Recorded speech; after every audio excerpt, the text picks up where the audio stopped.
예, 반갑습니다. 부동산 전망하는 남자 골든마우스 인사드립니다.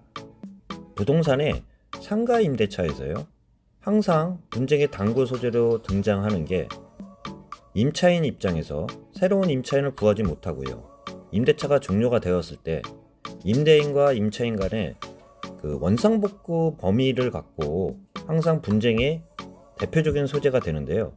오늘은 원상복구 범위와 어디까지인지에 대해서 한번 말씀드려 보도록 하겠습니다.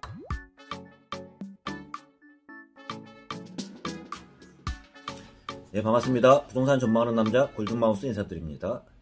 최근에 5월인데도 비가 오고 바람이 부니까 좀 쌀쌀합니다. 감기들 조심하시길 바라면서, 저도 오늘 바람막이 점퍼를 입고 바람막이 점퍼를 입으니까 좀 난데요. 오늘은 여러분 찾아뵌 게, 저는 항상 현업에 있다 보니까 실질적으로 그런 상담들이 오면 이런 이야기를 드리면 도움이 될 것 같은 이야기를 많이 드려요.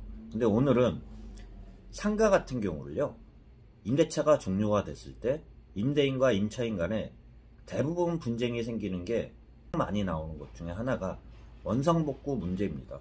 원상복구 문제 같은 경우도 여러분들도 조금만 찾아보면 답을 알 수 있는데요, 특별한 조항이 없는 한요, 기본 조항에 임대차가 종료가 되면요, 임차인은 원상 회복하여 임대인에게 되돌려주고요, 임대인은 보증금을, 공과금 및 나머지 비용을 제외하고 보증금을 돌려주는 동시이행을 하면서 원상복구가, 임대차가 끝난다고 생각하면 됩니다. 그런데 많이 문제가 되는 게요, 임대차가 종료가 됐을 때요, 통상적으로요, 권리금들을 주고받고 한다 그러면요, 원상복구 이야기가 항상 나오지는 않지만 가장 몰렸을 때요, 마지막에 본인이 권리금을 주고 들어갔던, 아니면 공실로 들어갔던 마지막에 새로운 임차인을 구하지 못하고 나가는 임차인 같은 경우는 임대인한테 원상복구 문제가 꼭 항상 따르게 됩니다. 어떻게 보면 좀 직선적으로 표현하면, 경기가 안 좋을 때 마지막에 폭탄 돌리기로 이야기 드릴 수 있는데, 마지막에 폭탄을 맞은 임차인 같은 경우는 원상복구가 따르게 됩니다. 법을 이야기 드릴 때 참 복잡하지만, 전체적으로 저도 이 문제를 상의를 했을 때 저도 공부를 하면서 찾아보니까 대법원 판례도 케이스 바이 케이스로 좀 틀립니다. 오늘 좀 얘기 드려보는 게, 자세하게 들어가기보다는 결론적으로 말씀드려보면 케이스 바이 케이스로 틀리다고 이야기 드리는 게, 공실인 상태로 들어갔을 때는요, 당연히 공실 상태로 원상복구를 시켜주는 게 원칙이고요, 또한 권리금을 주고 갔을 때가 항상 케이스 바이 케이스로 대법원 판례가 틀려집니다. 어떨 때는 자기가 권리금을 주고 들어갔지만 본인이 새로 추가한 거에 대해서만 원상복구하면 된다는, 본인이 추가한 시설에 대해서만 원상복구하면 된다는 판결도 있는 반면, 또한 다른 케이스 같은 경우는요, 대표적으로 좀 요점 정리해서 말씀드려보면, 포괄양수로 해서 예를 들어서 4억건까지 포괄적으로 다 인수를 하면서 상호까지 같이 쓰는 경우에는 전 세입자의 영업권까지 포괄양수했기 때문에 원상복구도 따른다는, 이렇게 케이스 바이 케이스로 틀린 경우가 있어요. 그런데 오늘은 잠시 여러분들한테 도움되는 이야기 입장에서 완전히 원상복구하는 게 유리할까 안 할까, 임대인 입장에서도 한번 생각을 해 보셔야 됩니다. 원상복구라는 거는 말 그대로 그냥 백지 상태에 맨 처음에 신축했을 때 자기가 임대 놓기 전 상태로 원상복구를 원하는 거지만, 실질적으로요, 업종에 따라 틀리겠지만 그 건물을 돋보이게 하는 그러한 임차인 경우들도 있어요. 인테리어를 하면서 상가들 인테리어들을 굉장히 잘 꾸미는 경우들도 있습니다. 하다못해 이런 이야기를 드려보면, 천장에 조명이나 등이나 화장실도 굉장히 깔끔하게 만들었는데, 안타깝지만 임차인이 새로운 임차인을 구하지 못하고 나갔을 때 그런 거를 원상복구 하라고 이야기하는 주인들은 없을 거예요.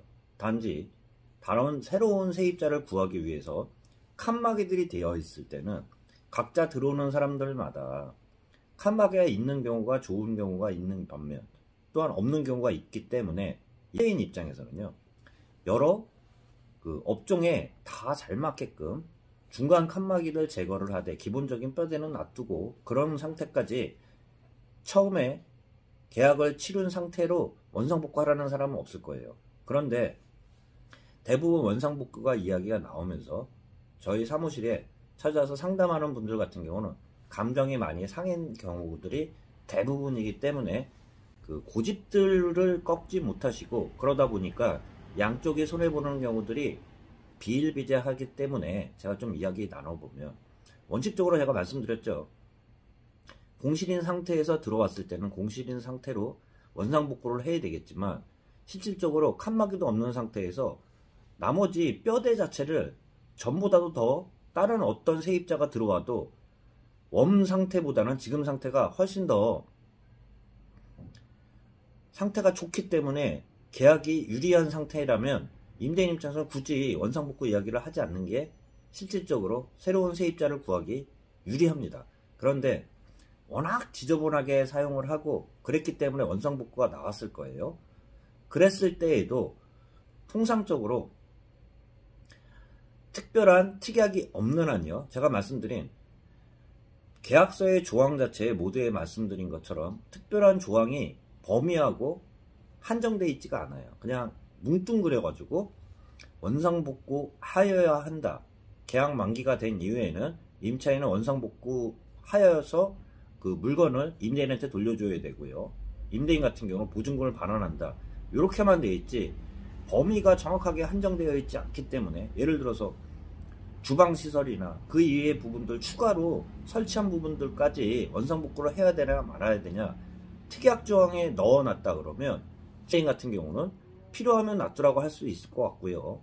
또는 아니면 철거하라고 이야기하겠지만, 그런 조항이 없다고 하면 아까 대법원 판례에 잠깐 말씀드린 것처럼 케이스 바이 케이스로 틀리겠지만요, 시설비 쪽으로만, 건물 인테리어 쪽으로만 권리금을 주고 자기가 상호도 틀리게끔 하고 업종도 틀리게 했다 그러면 자기가 인테리어만 원상복구하면 된다고도 볼 수 있습니다. 그렇지만 그런 경우에도 다른 새로운 세입자를 구하기 유리한 조건 하에 좀 더 돋보이게끔 시설을 했다 그러면 굳이 원상복구 하라는 이야기가 필요가 없을 거예요. 그런데 내가 오늘 말씀드린 게 원상복구가 아니라 이거는 오히려 원상복구보다도 기존보다도 더 못하게끔, 어떻게 보면 감정 싸움일지도 모르겠지만요, 엉망으로 만들어준 경우가 있기 때문에 말씀드리는데요. 대부분 법은 알겠지만 법까지 안 가는 게 가장 현명한 사람들의 특성이라고도 할 수 있습니다. 법으로 가면 시간도 그렇고요, 돈도 그렇고, 또한 정신적인 스트레스 또한 가장 크게 되는데요. 항상 인간적인 그 통상적인 범위 안에서 해결하는 게 가장 좋은 상태라는 이야기 좀 드려보면서, 원상복구 하는데도요, 기존보다도 더 폭탄을 만들어 놓은, 폐허를 만들어 놓은 그런 상황도 있는 반면, 부분 인테리어를 하게 하면서 오히려 하나도 안 하게끔, 원상복구도 안 하게끔 종료시키는 게 유리한 경우들이 케이스 바이 케이스가 틀리기 때문에요. 원칙들은 알고 계시고요. 임대인이나 임차인 입장에서도요, 선택사항 같은 경우는 아무래도 임차인보다는 임대인이 선택을 하게 될 텐데요. 새로운 세입자를 구할 때 지금 상태가 새로운 세입자를 구하기 유리한 상태 같으면, 유리한 상태라고 판단한다 그러면 굳이 원상복구를 이야기 안 하는 게 유리한 경우가 많을 거예요. 대부분일 거고, 그 반대의 경우에는 그 새로운 세입자를 구할 때 방해가 되는 것까지만 그 원상복구를 하는 게 오히려 케이스 바이 케이스의 원상태로 맨 처음에 임대를 놓을 때까지 그렇게 원상을 회복하는 거를 그렇게 요구하는 것보다는 새로운 세입자를 구할 때 불합리하고, 또한 그 눈에 가시같이 이렇게 좀 이렇게 찍히는 게 있잖아요. 그런 것만 부분적으로 철거하는 게 유리하다는 그러한 생각에 오늘 여러분들한테 전체적인 범위 안에서 상가 원상복구를 말씀드렸고요. 실질적으로 실무에서도 일어났을 때 임대인이나 임차인 입장보다는 임대인이 대부분 원상복구를 원하기 때문에, 그러할 경우에도 어떠한 게 새로운 임차인을 구할 때 유리한 조건일지에 따라 그 상황 케이스 바이 케이스에 따라 원상복구를 말씀하는 게 임대인 입장에서도 좀 더 유리할 거라는, 그러한, 항상 분쟁들은 많이 있겠지만요. 법으로 안 가는 게 가장 좋다는 말씀 마지막으로 드려보면서 인사드리도록 하겠습니다. 예, 골든마우스였습니다.